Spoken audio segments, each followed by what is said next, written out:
The EP Podcast. Heard everywhere podcasts can be found, and always at theeppodcast.com.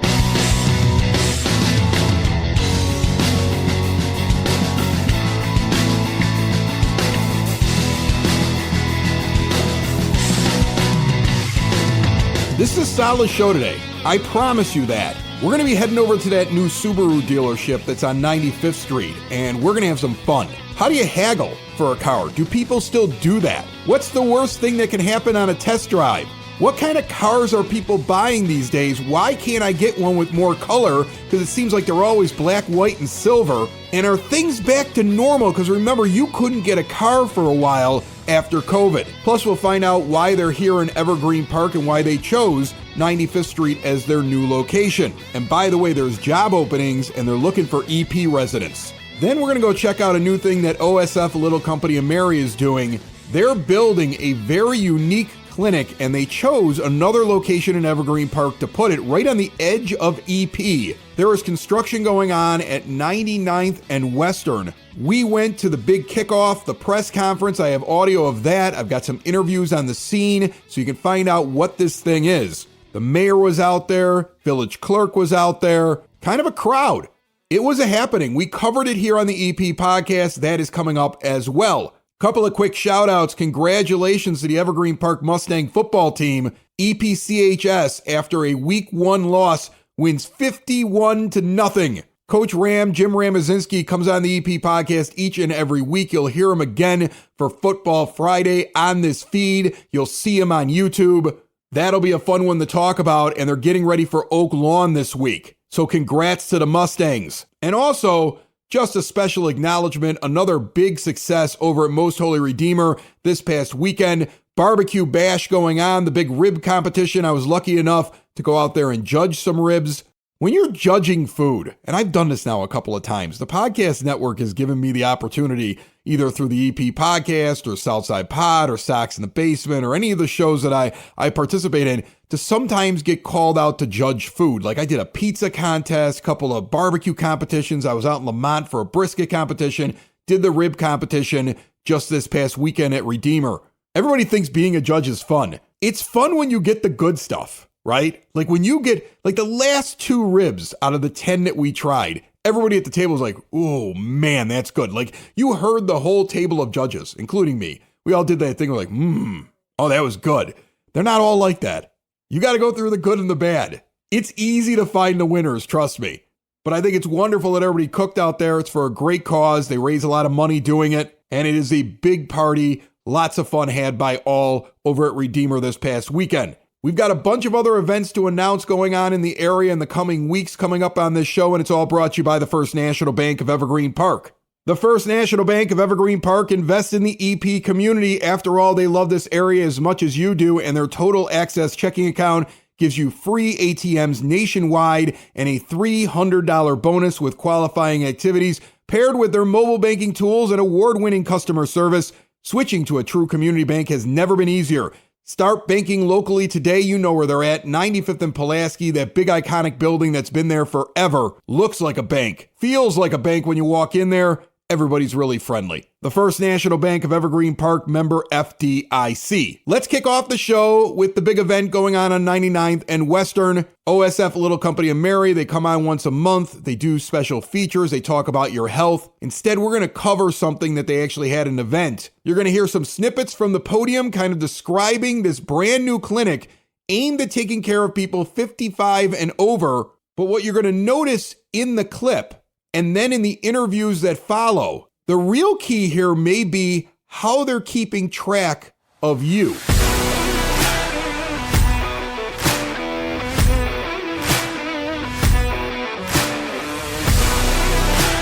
My name is Colleen Reynolds. I am a media relations coordinator for OSF, and I support OSF On-Call Digital Health and OSF Innovation, 2 branches of OSF Healthcare that have been heavily involved in this project. It's a super exciting time. I'm very excited because I'm really the target demo for this unique new model of care. I am over 55 and I have 2 or more chronic conditions. and I can really see how this is going to really help people like me manage their health better. So it's super exciting. And I know another woman who had so much to do with the planning and the community input and feedback into this clinic, and that is Kathleen Kinsella, who is the president of OSF Little Company of Mary Medical Center, and she's going to be telling you a little bit more about the details of this exciting new model of care. Thank you, Colleen. And thank you all for joining us today to celebrate the construction of this new clinic, which will house the new innovative model of primary care for those 55 and over. For over 95 years, Little Company of Mary Medical Center has been providing compassionate and high-quality care that you have come to count on. OSF Healthcare, through OSF On Call, is dedicated to developing new and innovative ways to provide accessible care to the community, meeting our patients, our neighbors, our friends, and our loved ones at every step of their healthcare journey. It is the combination of these core foundations that allows us to bring this new model of primary care to you today. This program recognizes that life is busy. As the seasons of life change and the years move forward, we may find ourselves taking care of our kids, our grandkids, our spouses, or other loved ones, all while trying to maintain our own health along the way. Many people 55 plus are beginning to not only manage their loved ones' chronic conditions, but their own as well. Chronic conditions such as diabetes, heart problems, arthritis, and often more than one at a time. For people in this phase of their life, OSF is excited to bring a new, proactive approach that gives patients multiple opportunities to access treatment and support. While this building may be the physical location, this primary care program will extend well beyond these walls by incorporating a mix of virtual care, digital health monitoring tools, and 24/7 access to your care team. We will continue to offer our traditional model of primary care services in the community, but now people will have more options for where and how they access their health care. Little Company of Mary, OSF, is out here today in Evergreen Park. We're at the corner of 99th and Western Avenue. I heard you guys were doing construction, and I thought to myself, well, it's just a bigger part of the campus down there. And instead, you're expanding to all these little areas all over the south side, and Evergreen Park gets a new location that we're going to talk about today.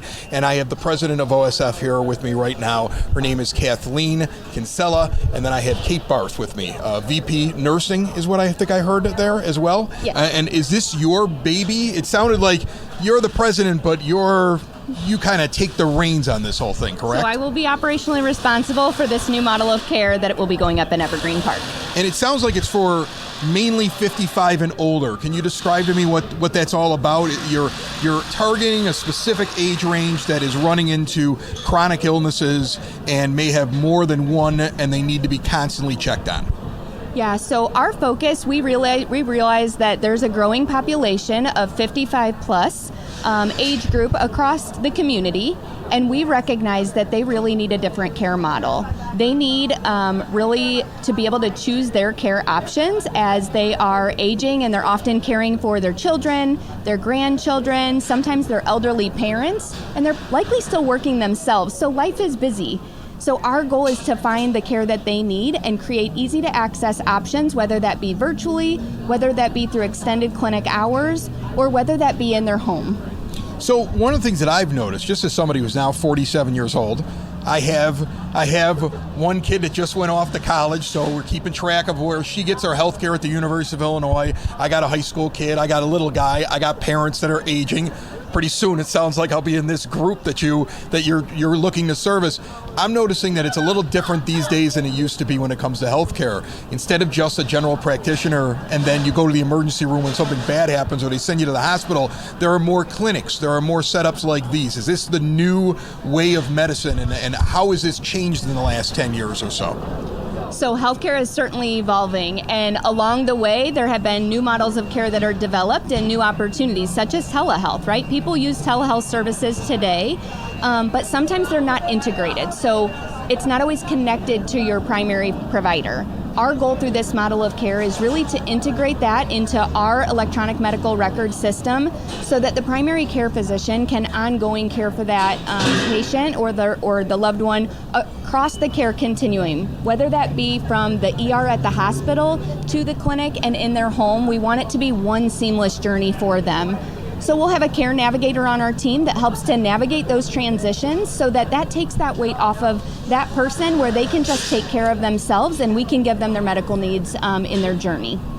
You're the president of OSF. You've got this growing set of facilities. I mean, it seems like every time I drive around now on the south side, there's another OSF care station, or there's just so much. I see the letters up on the side of so many buildings right now. You continuously seem to be expanding. What has that expansion been like for you over the last few years? Well, it's been very exciting, but it's also been our way of making sure we're staying connected to the communities we serve. We know that OSF Healthcare isn't just at 95th in California. That's clearly our anchor hospital. But as you heard us talk about today, we know we need to meet people where they are in their healthcare journey, whether that's the hospital or the ER, but hopefully preventing that and maybe coming to a physical clinic, whether it's this new model of care or a traditional model of primary care, as well as though this model actually offers people who will come to your home if you need that. And there's all kinds of virtual platforms that they can help with. Monitoring your blood pressure from home, monitoring your weight, which is important if you're having a chronic heart condition, things along those lines. So I think I would like everyone to know that OSF Healthcare should be their provider of choice for all the communities we serve, and we're certainly making investment and dedication to doing that. Well, the thing I like the best about this is that it sounds like I have a problem. All of a sudden I'm with you, you're keeping track of me.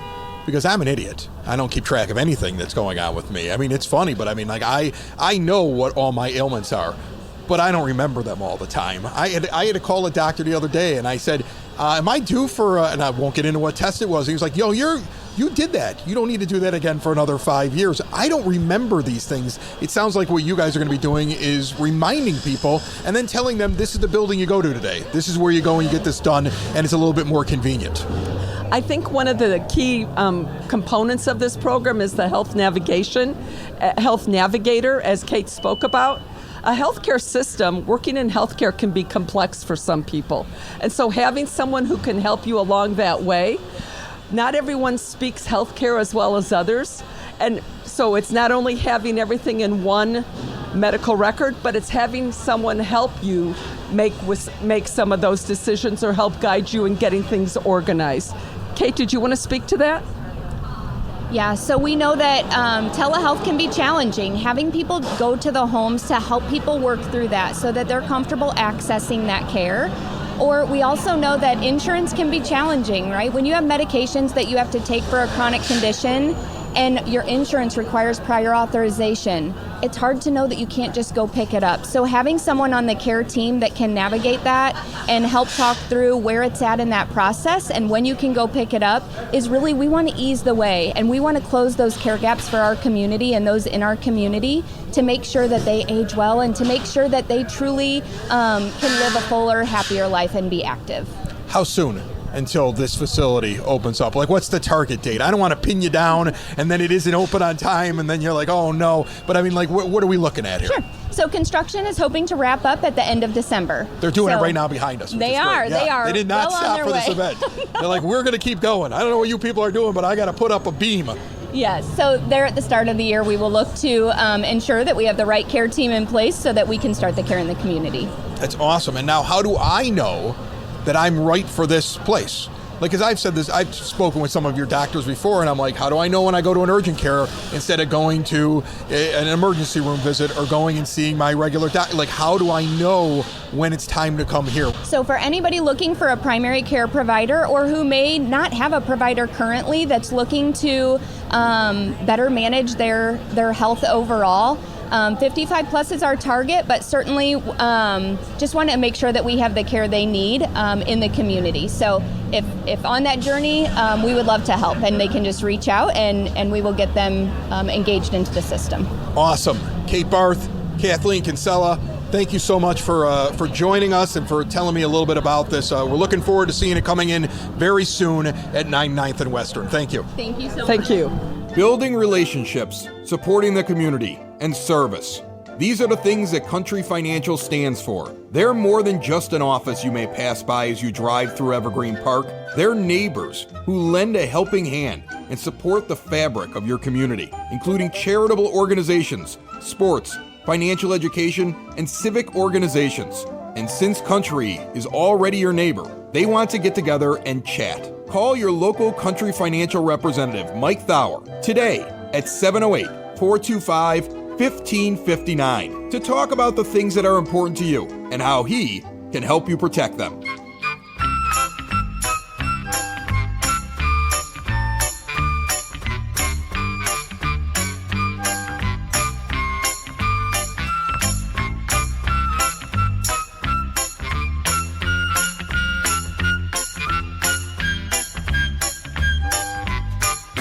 It is now time for EP Podcast Word on the Street, brought to you by the winners of the EP Podcast 2024 Battle of Evergreen Park Spoke and Vine Wine Bar and Bottle Shop on the northeast corner of 95th and Kedzie, where I hear they're having a victory party.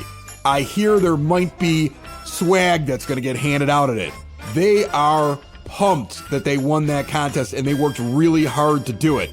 Again, I want to say they had like 51% of the vote. That was close. The Upstart, about a year in existence, one of the hottest restaurants on the South Side. If you haven't been to Spoke and Vine, get out there. All the wines, the incredible food, 21 and over, don't bring your kids. 95th and Kedzie. See more at spokeandvinewines.com. The coveted EP bumper sticker is back, but it's got a little heart on it.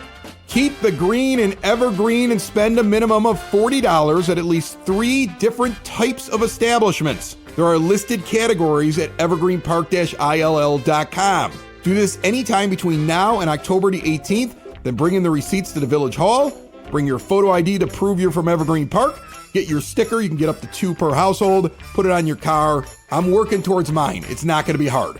That's the only sticker you need. Remember that Village vehicle stickers have been discontinued.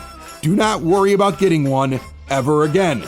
Cub Scout Pack 3637 is having their registration Wednesday, September the 11th, 6:30 to 8 p.m. at Queen of Martyrs.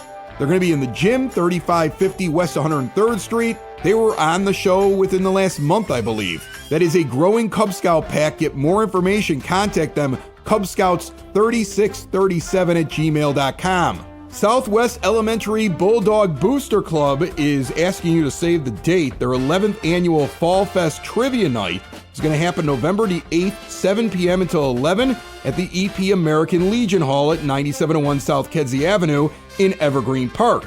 Tickets and info can be obtained by reaching out to swboosterfundraising@gmail.com. Evergreen Park High School is having their Homecoming Fan Fest, which I believe was first announced here on this show about a week ago. Now it is official. The press release just came out. Before Homecoming, October the 4th, 4:30 to 6:30 p.m. at Mayor Sexton Drive over at the high school. Food, crafts for purchase, raffle, prizes, photo booth, dunk tank, games, inflatables for the kids, face painting, and so much more. It is a big fan fest. It's about a block or 2 long there, that drive that runs through the campus. It is for all ages. You don't have to have a kid at the school. It's a community event. Get out there, mark the calendar, October the 4th. Christmas Without Cancer is having their 10th annual 5K run or walk, whatever you prefer to do. Saturday, September 21st, Klein Park, Circle Park if you're nasty. You can even do the walk virtually and you don't even have to be there to raise money and support a good cause. Check out ChristmasWithoutCancer.org for more. The Evergreen Park Library is forgiving all your fines in September. All you got to do is pay $1, and every fine that you have is forgiven. If you listen to the show and you listen to me heckle Frank Murray from the EP Library, when I tell him, you do these fine forgiveness months, I'm just going to wait around with all of my fines until you do it, and I'm getting away scot-free and I'm ripping off the library. And he always goes, no, you never know if we're going to do it again, but they're doing it again. So go rip off the library for $1. Get your fines cleared. If you wait till October and you got to pay them, that's on you. Now we're going to head out to the Subaru dealership. This entire show is basically me mobile, which I like sometimes. I like getting out and doing stuff. The brand new dealership on 95th Street, just west of Kedzie, where we learn a little bit about cars and why they came to Evergreen Park.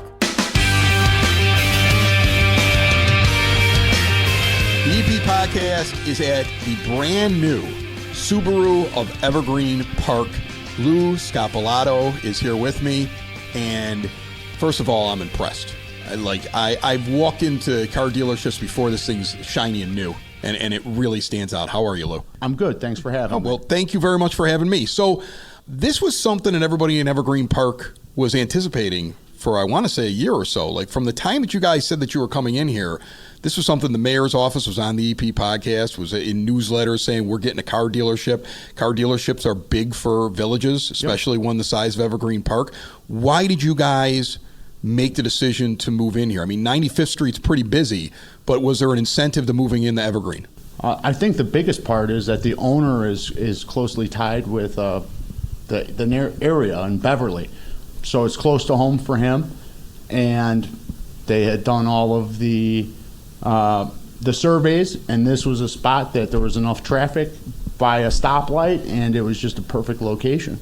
These are busy places. You know, I mean, like, that's the thing. Like, when you walk in, like, I get the sense walking right in the door, there's different people all doing different jobs. You got repairs that are going on here. You got salesmen and women that are out there trying to introduce these cars. You're probably always getting a new model. What's it like typical day around here? I would imagine it is just go, go, go, million different things. It is. I always say the best part of my job is that I always need more time, that the time flies by. When the day's over, I can't believe it.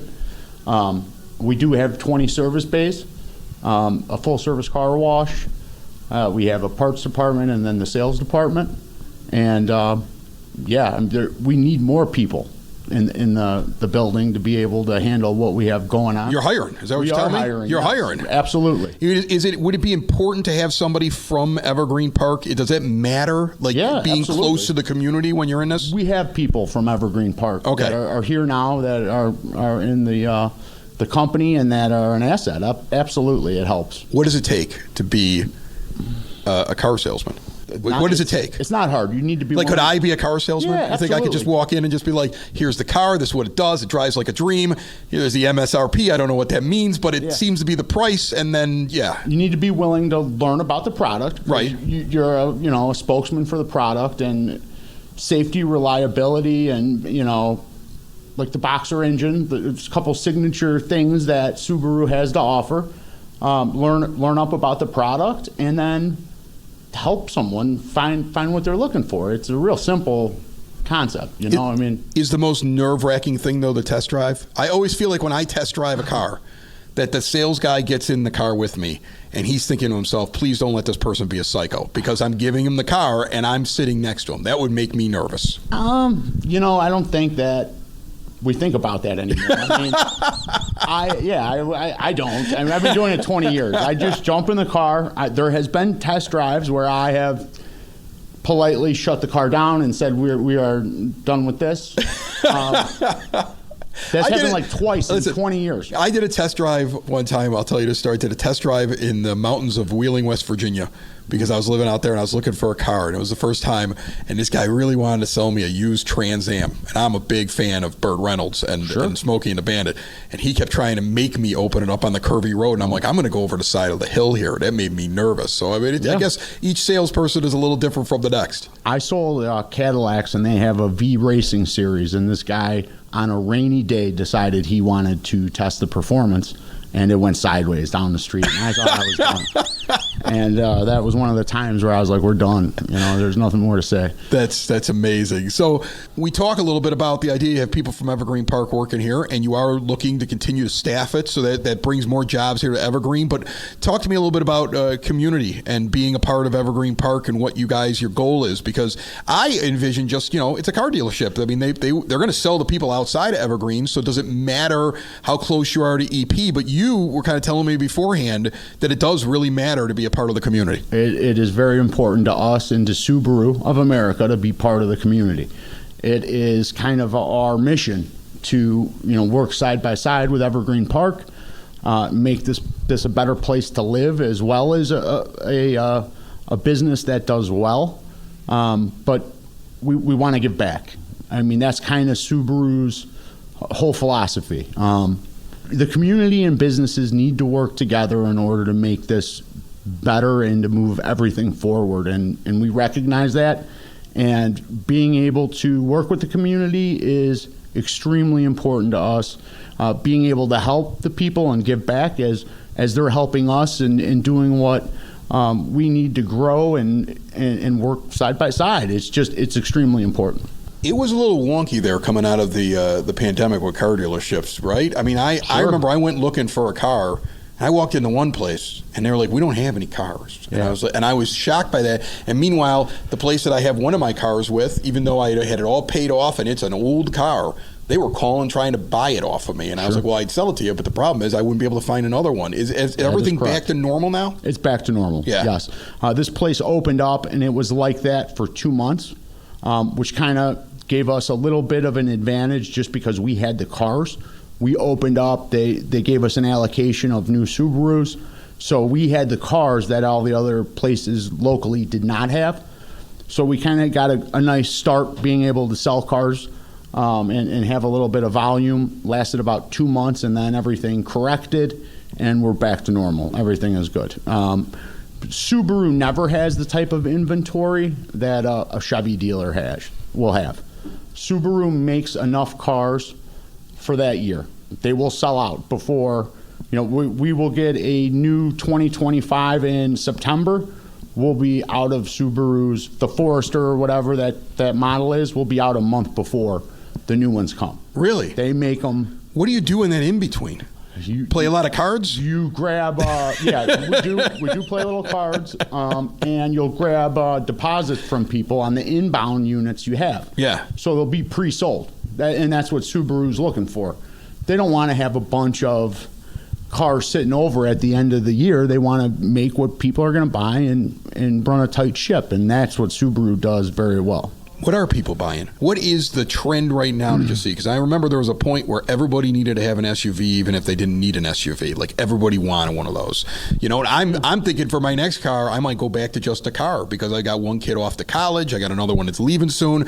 I'm single now. I don't need 5 seats. I need 2 or 3. And so I'm thinking to myself, fuel efficiency and going smaller again. But what are people doing? So we have a sedan, but people really aren't buying the sedan. Yeah. A lot of people, depending if you are in the suburbs or the city, you'll go with a Crosstrek, which is like the smaller SUV, a 5-door with a hatchback, but it's the size of a car. Right. Or if you're in the suburbs, a lot of people will go with a Forester or Outback, which is like your full-size wagon, mid-size SUV, I should say. It's not a full-size SUV, but it is a 5-seater. Yeah. So I would say it depends where you live. I've read things that, and everybody's got a theory about cars and buying a car, that there's certain times of the year that are better to go out and buy a car. Is that real? No, not with Subaru. Okay. It may be with other brands. Yeah, because it doesn't seem that way with you guys, because you're like, hey, we make a certain amount of them, we go through them, and then we're right back to the next model. Yeah, people get, they'll get frustrated because they'll wait, and I'll say, we're sold out, but I have a 25 coming in and the interest rate is double and the price of the car went up. Mm-hmm. And they realize they waited too long, and then they'll be frustrated. And then they won't do that mistake again. But it happens all the time. There's no magical time of the year to buy a car. So here, I got to ask you this question, because I learned how to buy a car, I think, not only from my father, but by watching The Cosby Show. Do you ever see that episode where like he dresses up like he has no money because he doesn't want the guy to know he's a doctor? He goes in, pretends that he isn't really interested in the car. He thinks all that stuff matters so he can get the best price for the car. You're right. Yeah. I remember when I went to go buy the first car with my wife. We walk into the place and she walked right up to a car and was like, I want that one. And I was so upset with her because now the guy knew like that she had her heart set on the thing. Does that stuff matter anymore? Is there haggling? Do people walk in and haggle? Yeah, absolutely. Are they like? But at this point, like it doesn't seem like it doesn't seem like haggling's as much as it used to be. No, I think COVID has taken some of that away. Yeah. It's more of where you do your shopping. Yeah, that is the most important thing. And well, now you got people who buy cars online. Like they pick out what they want and they just purchase it. They're not doing that. Yeah. I mean, we do both. You know, people walk in and want to touch what they're going to buy, or people just know what color they want, and we have the color. They're gonna do everything over the internet and then just come pick up the car. I mean, all different types. Is there an event? Do you guys do that here at Subaru? Sometimes you see the thing. It's like big event, fall event, Halloween event, Subaru, something like that. Lots of love events. You got something like that coming up? We do not have anything scheduled. There's always going to be a Subaru event going on. Every quarter they'll change it. Okay. And like right now, I want to say that it's Lots to Love event, and it's us working with a local school around here to get them supplies. Oh, that's cool. Yeah. And there you go, getting involved in the community, Lou. It's important. But there's no event that is planned for people to be able to come on in and check the place out, which is something that I think we do need to put on the books. But there's nothing like that right now. Again, it's on 95th Street, the new Subaru dealership here in Evergreen Park. The one that we've heard. I mean, we've had village trustees that came on the show. Like, we're getting a dealership. The mayor, we're getting a deal. People were excited about the fact that you were coming in here, and now it's sitting right here. You're right near where the Golden Griddle is. If everybody knows where that is, you're right along 95th Street. You're right near Kedzie. You're just to the west of it, and you got lots of parking when you pull in here. I think I've come and visited you a couple times before we sat down here. Yeah. I've never had a problem finding a spot. I get nervous sometimes pulling the car dealerships because they're so overstocked in the lot. I don't even know where I'm going to put my car to go in there. That is done by design. Yeah. That we really want to have. It's got to be easy, right? I mean, easy is key. And then the other thing I wanted to say is that the village has been great to work with. They have been really helpful and very cool. So that's awesome. We're grateful. Yeah. That's awesome. Okay. Well, I mean, hopefully, I'm curious. I'm curious if this will become like, the hub of auto dealing. I'm curious. Only be so lucky. You go out to Orland and there's like 7, 8, 9 things down 159th Street. Okay, yeah. I'm curious how it'll go. But first of all, very excited about it. I love the models that are out there. I was looking around. I think you guys have great design on your cars. You got a lot of colors. That's the thing. I always used to frustrate me like crazy. Go in, pick out a car, and all they got is gray, black, and white. Is that because most people want that, or are people most common? Yes. Really? It's the most commonly purchased color. I don't know if that's because that's all they produce. But yeah, when we do I love a little color. I almost bought a yellow car one time, and then my buddy told me, yeah, you're out of your mind. Don't do that. We have orange. You got orange? Yeah, absolutely. I had an orange once. I had an orange SUV. Yeah. They stand out. It's cool. It's different. Yeah. I like a little color in my car, That's fair. That's okay. Easy to find coming out of the concert. Absolutely. The Bears game. Absolutely. Well, Lou, thanks so much for sitting down with me. And again, they're hiring. They got EP people already working here in the Subaru dealership. They're open. They've got a lot of friendly staff here already. I took a look around your lot. It's impressive. It's it not only is it impressive, but it's a nice, clean, well-run machine over here. It seems like we're trying. We still have some things we need to work out. We still are getting better every day, but we'll get there. And thank you. Thank you. It's the EP Podcast, all things Evergreen Park. It's the EP Podcast, Evergreen Park.